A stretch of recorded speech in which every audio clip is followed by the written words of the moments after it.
வணக்கம், வணக்கம், நமஸ்காரம், நமஸ்காரம். இது எவ்ளோ? இது எவ்ளோ? ఇది ఎంత? ఇది ఎంత? இது ஒரே விலை தானா? இது ஒரே விலை தானா?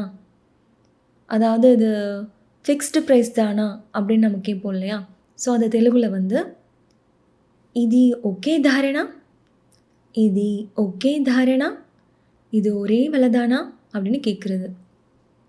கொஞ்சம் காட்டுங்க, கொஞ்சம் காட்டுங்க. దయచేసి చూపించండి.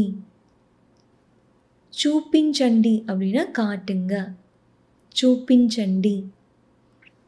இந்த மாதிரி யூஸ்ஃபுல்லான வேர்ட்ஸ் அப்புறம் சென்டென்ஸ் நீங்கள் கற்றுக்கணும் அப்படின்னா எங்ககிட்ட ஆப் இருக்குது. ஃப்ரீ ஆப் தான். ஆண்ட்ராய்ட் ஃபோனுக்கும் இருக்குது, ஆப்பிள் ஃபோனுக்கும் இருக்குது. அதை எப்படி டவுன்லோட் பண்ணுறதுன்னு நான் உங்களுக்கு சொல்கிறேன். வாங்க. ஆண்ட்ராய்ட் ஃபோனில் ப்ளே ஸ்டோர் போங்க. ப்ளே ஸ்டோருக்கு போய் PUB:AGURCHAND அப்படின்னு என்டர் பண்ணிங்கன்னா எங்களோட எல்லா ஆப்ஸும் உங்களுக்கு வரும். அதில் உங்களுக்கு எது தேவையோ நீங்கள் அதை இன்ஸ்டால் பண்ணிக்கலாம். ஃப்ரீ ஆப் தான். இதே ஆப்பிள் ஃபோனில் வந்து ஆப் ஸ்டோரில் போய் சிம்பிளாக AGURCHAND அப்படின்னு டைப் பண்ணி என்டர் பண்ணிங்கன்னா உங்களுக்கு எங்களோட எல்லா ஆப்ஸும் காட்டும். அதில் உங்களுக்கு எது தேவையோ அதை நீங்கள் இன்ஸ்டால் பண்ணிக்கலாம். அதுவுமே ஃப்ரீ ஆப் தான்.